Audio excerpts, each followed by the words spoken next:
Merci fidèles téléspectateurs de MS Télévision et surtout de la tribune de leader. Nous sommes une fois de plus très ravis de vous retrouver pour notre rendez-vous hebdomadaire pour vous plonger dans le classico du leadership avec un leader multidimensionnel qui bien sûr est notre invité permanent au travers de cette tranche tribune des leaders. Nous avons cité avec Ejiba Yamapia, il est le président ainsi que le représentant légal de la grande communauté des églises pentecôtistes des sécuristes. Aujourd'hui, nous allons développer avec lui un thème très intéressant. Il s'agit des éléments qui déséquilibrent un foyer. Au besoin, il va répondre à des plus amples questions pour pouvoir vous donner les moyens de stabiliser vos foyers. Mais bien avant que nous puissions rentrer dans le vif de cet entretien, nous lui accordons ne serait-ce que cette occasion de dire un bonjour à tous nos téléspectateurs. Shalom peuple de Dieu, shalom fidèles téléspectateurs, que la paix, la grâce et la miséricorde de l'Éternel, notre Dieu, soit votre partage au nom puissant de Jésus-Christ. Merci beaucoup, Bishop. Il y a une question cruciale parce que le foyer, c'est le socle d'une nation, des églises et consorts. Aujourd'hui, il s'avère qu'à travers la ville de Kinshasa, au besoin à travers le monde, il y a beaucoup de foyers qui sont en déséquilibre. Le parent à côté, les enfants à côté, le mari ou la femme à côté. Quels sont les éléments qui déstabilisent aujourd'hui le foyer? Vous, en tant que leader, vous êtes à côté des fidèles, vous êtes à côté de la population. Certainement, vous devrez peut-être avoir une analyse sur les éléments qui aujourd'hui déstabilisent les foyers. Les éléments déstabilisant les foyers, les éléments contribuant au déséquilibre dans un foyer sont nombreux. Oui, Bishop. Le déséquilibre doit être défini comme un mode de vie en dehors de ce qui est prévu. Voilà.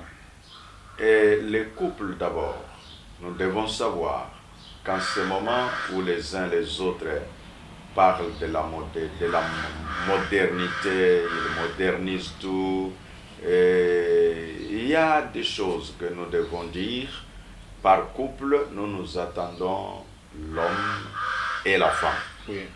Nous écartons dans notre argumentaire la pensée du genre, oui, un homme avec un homme aussi peuvent faire le couple, ce que les uns appellent les homosexuels, ou la femme avec la femme peuvent aussi faire un couple. Nous disons non, ce n'est pas dans la pensée du Créateur.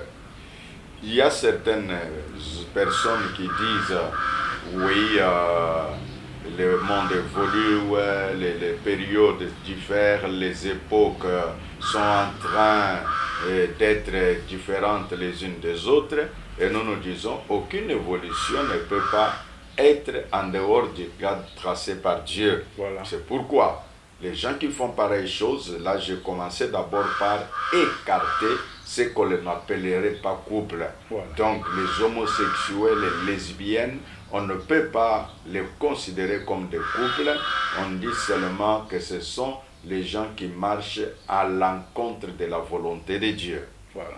Maintenant, parce que nous avons déclaré ce qui n'est pas couple, nous disons que le couple à ce moment-là s'avère être l'homme et la femme qui sont mariés légalement. Parce qu'il y a des éléments quand la fondation même de ceux qui se disent couple est mauvaise, mais le reste ne peut qu'être aussi mauvais. Voilà. Si vous êtes dans un couple, vous vous retrouvez que tout n'a été qu'un engagement ordinaire de dire je t'aime, moi aussi je t'aime, et puis nous sommes ensemble, les enfants sont venus, et les deux familles ne se sont jamais rencontrées pour unir leurs idées en disant nous donnons notre fille à tel monsieur et notre fils se marie à telle dame. Et les gens qui se retrouvent dans pareille situation, ce sont des situations irrégulières. Parce que la situation et irrégulière, Voilà. cela peut avoir un impact négatif sur les enfants qui naîtront dans ce couple-là. Dieu, par sa grâce, il ne nous laisse pas au désespoir, il prévoit toujours le mécanisme de dire que celui qui est sur la mauvaise voie revienne afin qu'il puisse entrer sur la bonne voie. Voilà, M. Médard, ce que je voulais dire en premier lieu en termes de couple en disant il faut que l'on soit d'abord un couple régulièrement établi avant de chercher les éléments qui perturbent la quiétude dans un couple. Voilà. Merci beaucoup, Bishop. Et nous vous avons suivi littéralement sur la régularité d'un couple et cela pourra bien sûr favoriser un bon climat. Mais certaines approches pensent aujourd'hui que le moyen au sein d'un couple, lorsqu'il n'y en a pas, ça crée aussi un déséquilibre où l'homme est incapable de nourrir sa femme et les enfants. Est-ce que cela peut jouer peut-être à ce que le couple soit déséquilibré par le manque de possibilités auprès de celui-là même qui devrait être responsable de ce couple-là? Bon, en parlant des moyens comme un facteur de déstabilisation ou déstabilisation, nous disons oui entre guillemets. Je veux dire à tous ceux qui nous suivent, dans certains villages ou même dans beaucoup de villages, quand un garçon dit qu'il veut se marier, les parents vont lui poser la question, mais monsieur, toi, tu penses au mariage, tu n'as même pas de cases. Donc, comme au village, les gens construisent eux-mêmes les cases, on dit que celui qui prétend avoir grandi jusqu'à imaginer le mariage doit être capable de se construire une case. Oui. Pour autant dire, quand nous sommes en train de parler de cet exemple du village, nous pouvons également dire que oui, tout le monde n'est pas seulement au village. Il y a le centre-ville, dans les grandes villes, là où il y a ce que l'on appelle transculture, les différentes cultures se rencontrent. Qu'est-ce qui est bon avant de parler du matériel au sein du couple? Oui. C'est d'abord la responsabilité. Ce jeune homme qui dit il veut maintenant se marier. On doit lui poser la question de savoir où est ta maison. Ta maison, oui. Dommage que les filles aussi ne posent même pas ces questions-là. Ils disent bon, ata epana bango, tokokende kufanda kaka, d'ailleurs, batunyonso babanda kaka na pasi, muke, tokofonde. Non, c'est déjà sur de mauvaises bases, madame.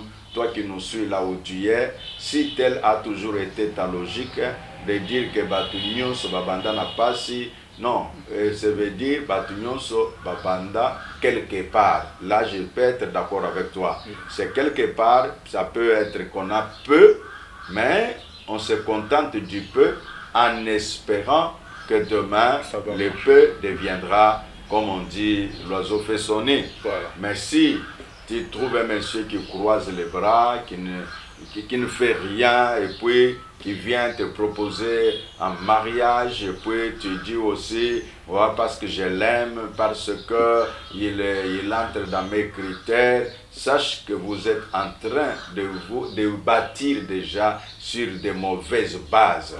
Je sais, ceux qui nous suivent diront, et donc, tous ces gens qui ne travaillent pas n'ont pas droit au mariage, je risque de dire oui, que ce qui ne doit pas kusalate, atuna makambu ya libala te, abandana musala ezanini.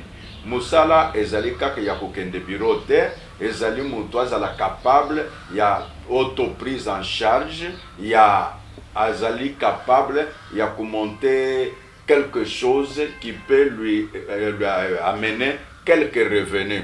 Alors c'est là, quand vous serez ensemble, vous pouvez vous dire que, en tout cas, le peu que nous avons, maintenant travaillons pour que cela se multiplie, pour que cela devienne abondant. Voilà. Mais il y a aussi un autre problème, Bishop, le leadership dans un couple. Il peut arriver que le mari n'a pas assez de moyens par rapport à la femme.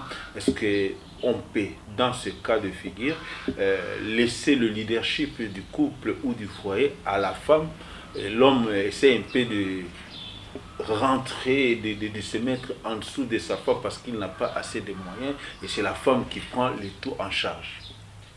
Dans le leadership, nous enseignons que qui dit leadership fait appel à l'influence que l'on peut exercer dans une société donnée ou dans une organisation quelconque. Voilà. Dans un couple, c'est l'homme qui doit prendre le leadership parce qu'il a une certaine vision de ce qu'il veut que lui et sa femme, en étant ensemble, qu'ils conjuguent les efforts pour atteindre certains objectifs. Maintenant arrive que la femme a... Vous savez, quand nous parlons des moyens de la femme, Oui, oui. un jour je parlais avec une demoiselle et sa mère dit, oh papa nabino a sala kelo kote ngayende nazaku sala makambu sunanda koyo. Voilà.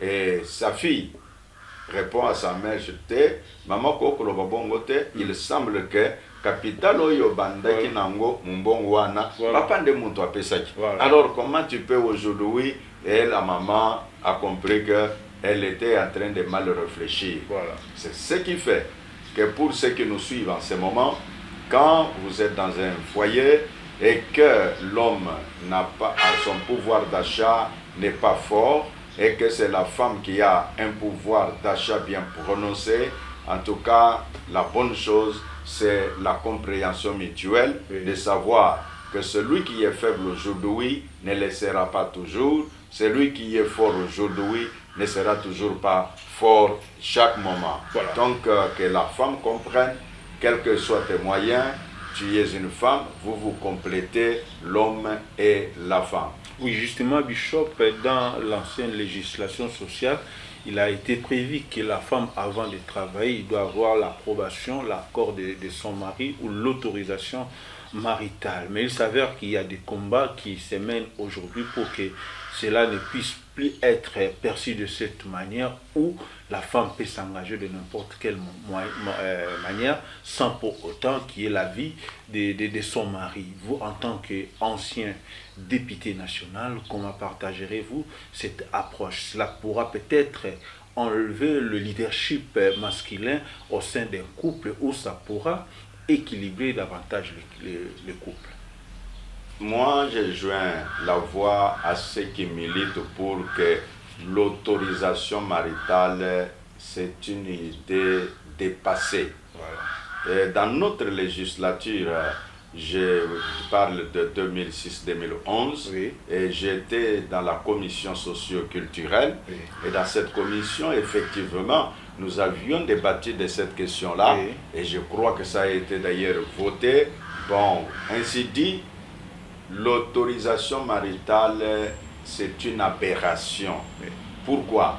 Parce que pour que la dame aille à l'université, on n'a pas demandé l'autorisation maritale. Voilà. Mais comment cette dame qui est allée accumulant diplôme sur diplôme, elle revient dans un foyer et le mari dit, pour que tu ailles travailler, il faut que tu me demandes que moi j'autorise qu'on t'engage et tout ça. Non, ça c'est dépassé. Ça, ce sont des choses qu'il ne faut même pas soutenir.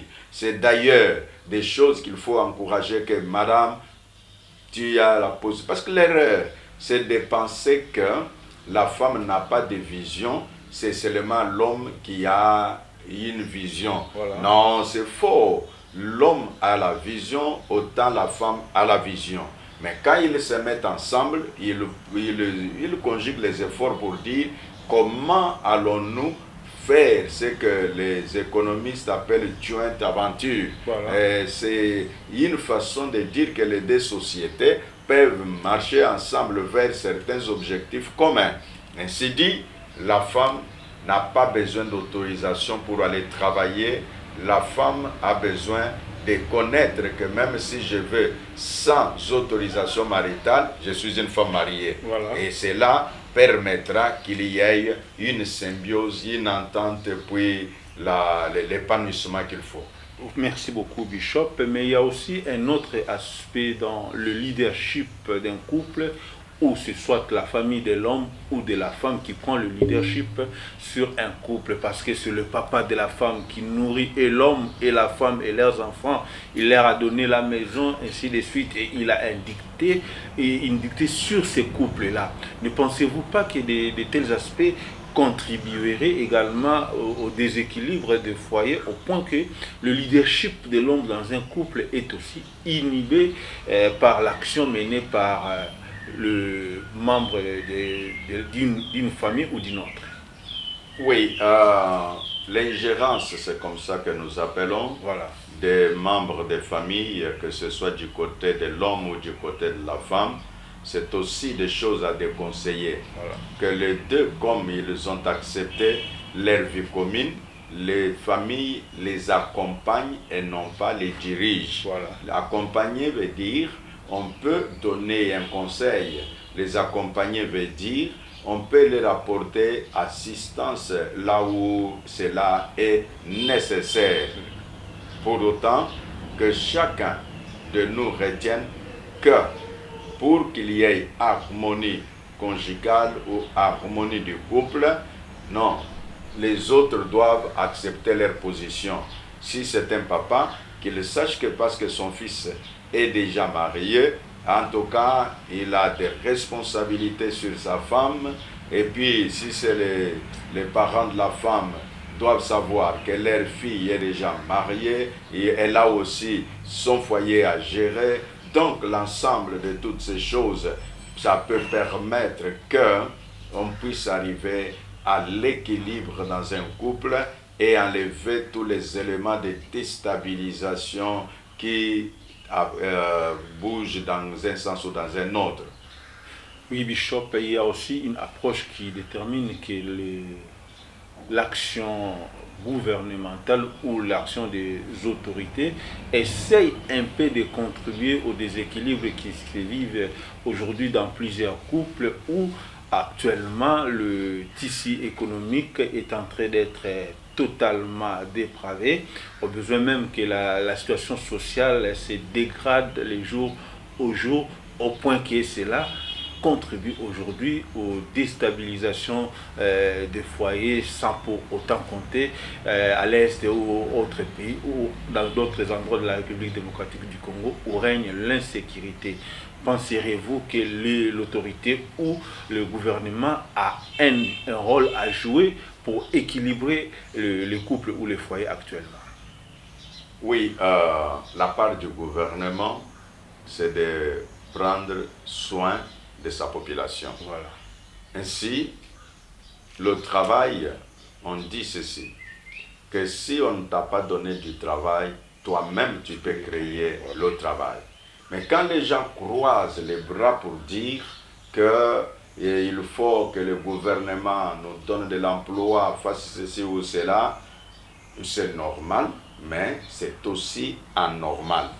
La bonne façon, c'est comme les Américains disent toujours, ne demande pas qu'est-ce que ton pays fera pour toi, dis qu'est-ce que toi tu feras pour ton pays. Voilà. Et si chaque Congolais peut être animé de cette volonté-là, en tout cas, celui qui a des responsabilités travaillera pour que la nation avance. Celui qui n'a pas de responsabilités fera ce qu'il peut dans la mesure du possible. Voilà, peut-être pour clore ce chapitre d'équilibre au niveau du couple, Bishop, vous avez peut-être un conseil ou une approche qui pourra peut-être aider tous ceux qui nous suivent en ce net moment pour garder cet équilibre qui est très important pour le développement de la nation. Oui, le conseil, c'est de dire que le foyer, c'est la base, la cellule de base de toute la nation, de la communauté, et ainsi de suite. Oui. Partant de là, nous devons protéger le foyer et que ceux qui sont dans le foyer peuvent savoir, chacun a sa responsabilité. Question d'assumer cette responsabilité-là selon les lois du pays, selon les lois divines, et ça nous aide à aller de l'avant. Voilà ce que je peux dire. Créer le dialogue au sein du couple. Oui. Et dans le dialogue, il y a la compréhension mutuelle. Et de cette compréhension, la serviabilité. Si c'est l'homme qui est fort, il sert la femme. Si c'est la femme qui est forte, elle sert son mari. Et là, la société avance. Oui, bien sûr, avant d'aborder peut-être l'actualité au niveau de l'église pentecôtiste des secouristes, nous évoquons ici un aspect d'actualité sur le plan national où dans quelques heures, la République démocratique du Congo va recevoir l'autorité de l'église catholique et c'est lui-même là qui dirige le Vatican. Le pape François va arriver dans quelques heures dans notre pays. Vous étant leader multidimensionnel, alliez-vous peut-être une approche, un mot à placer par rapport à cette visite papale dans notre pays? Bon, la visite papale, je l'ai dit dans notre livraison de la fois passée, Oui. que pour ma part, il est prêtre catholique, Oui. et donc ça concerne premièrement les catholiques. Voilà. Et là où on est lié, bon, c'est vit sa dimension sociale. Voilà. La dimension sociale, c'est l'étendue de son pouvoir qui fait de lui comme si il était le chef de tout le monde. Vous savez, dans la vie, nous devons toujours parfois être honnêtes. Oui. Est-ce que si un haut représentant des protestants arrivait, les catholiques vont-ils aussi porter des soutanes pour aller l'accueillir? Pas du tout. Moi, je me dis là, pourquoi, quand c'est pape qui arrive, c'est toutes les confessions religieuses qui se sentent mobilisées. Bon, c'est de leur volonté, Voilà. c'est aussi de leur droit, mais pour ma part, je dis, oui, c'est une notabilité mondiale qui arrive, mais il y a qu'est-ce que je dirais, un aspect sectoriel. Oui. Donc, il est catholique, moi je ne suis pas catholique, et voilà, c'est mon opinion. Nous la respectons littéralement, Bishop. C'est votre opinion par rapport à l'arrivée du pape François en République démocratique du Congo. Mais aujourd'hui, au niveau de l'église pentecôtiste des secouristes dont vous avez la charge de porter le leadership, avez-vous un programme bien précis, non seulement pour les fidèles de cette grande communauté, mais pour l'ensemble de notre pays? Le programme, je dis là à tous ceux qui nous suivent de partout, c'est 40 jours de prière agressive. Voilà. Et nous disons, dans un pays agressé comme la République démocratique du Congo, il faut des prières agressives. Nous venons de parler de couples déstabilisés, donc les couples agressés par la crise, agressés par les démons, les prières agressives sont nécessaires. Nous disons qu'il y a des entreprises agressées par la crise mondiale, la crise économique, qu'en sais-je, et que cela va de pair avec la possibilité de dire les prières agressives peuvent aider. Le thème de ces 40 jours de prière, c'est vaincre Héraculone. Voilà. Héraculone, c'est cette grande tempête capable de déstabiliser les bateaux. Héraculone, c'est cette grande tempête qui renverse les effets qui sont dans les bateaux. Les gens font des pertes à cause d'Héraculone. La tempête frappe ton foyer, la tempête frappe tes études, la tempête frappe le degré de ta dignité. Le temps est arrivé. Viens, 40 jours de prière, et nous disons du 19 février au 9 avril, chaque jour de lundi à vendredi. Les samedis, il n'y a pas réunion. Nous vous invitons tous à vous joindre à nous sur Avenue Wenge, numéro 18, quartier Rigini, commune de Lemba. C'est un moment merveilleux où l'Esprit de Dieu descendra au travers de ses saints serviteurs pour toucher les âmes. Nous disons, nous avons l'évêque Ejiba Yamapia Évariste, nous avons le général Sonny Kafuta, nous avons le bishop Serge Aimé Diabatou de Brazzaville, nous avons le bishop Mapassa Baolimon, nous avons la révérende Annie Kondo et aussi le prophète Eugène Ejiba. Donc cette équipe des hommes de Dieu et les autres qui sont membres de l'église pentecôtiste des secouristes vont conduire ce service et je peux vous dire que de grandes choses vont se dérouler. Il y aura le changement de vie, les païens vont se convertir, il y aura changement de vie, les chômeurs trouveront la grâce de Dieu d'avoir des ouvertures. Voilà, messieurs, mesdames, c'est que 40 jours de prière agressive. Voilà, 40 jours de prière agressive, Bishop, nous vous avons suivi pour cette année.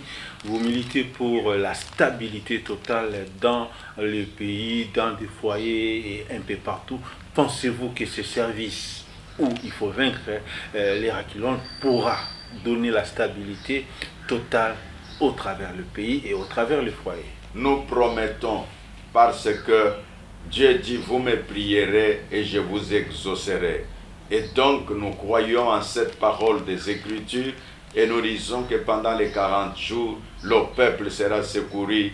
Nous disons pendant les 40 jours, nous prierons pour la nation, notre chère et beau patrie. Et c'est donc la République démocratique du Congo. Nous prierons pour les institutions de la République démocratique du Congo et pour dire à tous ceux qui nous suivent, joignez-nous et prions ensemble. Exactement, prier ensemble comme vous le demandez. Pour le programme précis, ça sera matin, soir ou ça ne sera que le soir au niveau du quartier général. Je ne sais pas si cela pourra s'étendre aussi dans d'autres paroisses de l'église pentecôtiste et des secouristes. Effectivement, nous annonçons que toutes nos paroisses sont concernées, les différentes paroisses de l'EPES sur la ville-province de Kinshasa, nous sommes dans plusieurs communes. Exactement. Et donc, tous nous sommes dans ce programme.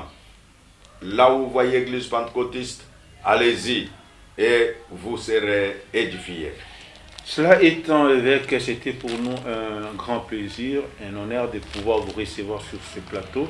Et bien avant que nous puissions nous séparer, nous osons croire que vous avez peut-être un tout dernier mot de la fin, afin que nous puissions dire au revoir à tous ceux qui nous suivent en ce moment. À tous ceux qui nous suivent, tous ceux qui nous ont pris des cours, le long de cette émission, Tribune des leaders, nous avons parlé concrètement de ce phénomène de couple déstabilisé et nous avons dit ce que l'on ne peut pas considérer couple et nous avons dit ce que le couple peut faire. De là, nous avons évoqué le cas de 40 jours de prière agressive à l'église pentecôtiste des secouristes et nous avons annoncé que ça va avoir lieu du 19 février au 9 avril 2023. Et nous vous avons invité tous de vous joindre à nous et que la grâce de Dieu et que l'onction de l'Esprit et que la puissante main de l'Éternel soit avec vous dans tout ce qui va se faire et que Dieu vous bénisse. Merci beaucoup, c'est au travers la bénédiction du leader multidimensionnel, le bishop Ejiba Yamapia, que nous allons mettre un terme à ce numéro de la tribune des leaders. C'était pour nous un plaisir de vous tenir compagnie. Je tiens personnellement à remercier toute cette grande équipe technique qui nous a accompagnés. La sœur Princilia au niveau de la réalisation et pourquoi pas Narsila qui était derrière la caméra sous la coordination de Brunel. Nous vous disons merci de nous avoir suivis, mais nous vous demandons de ne pas oublier de vous abonner et de partager le lien à tout le monde pour qu'elle aussi bénéficie de cette grande leçon du leadership. C'était pour nous le temps de remercier l'homme de Dieu qui a disponibilisé son temps chaque fois que nous avons besoin de lui. Il le répond pour pouvoir édifier le peuple de Dieu. Merci et nous vous fixons rendez-vous très prochainement, toujours sur votre chaîne MS Télévision, car le leadership, c'est nous. Merci. Merci, le leadership, c'est nous. Merci, Bishop.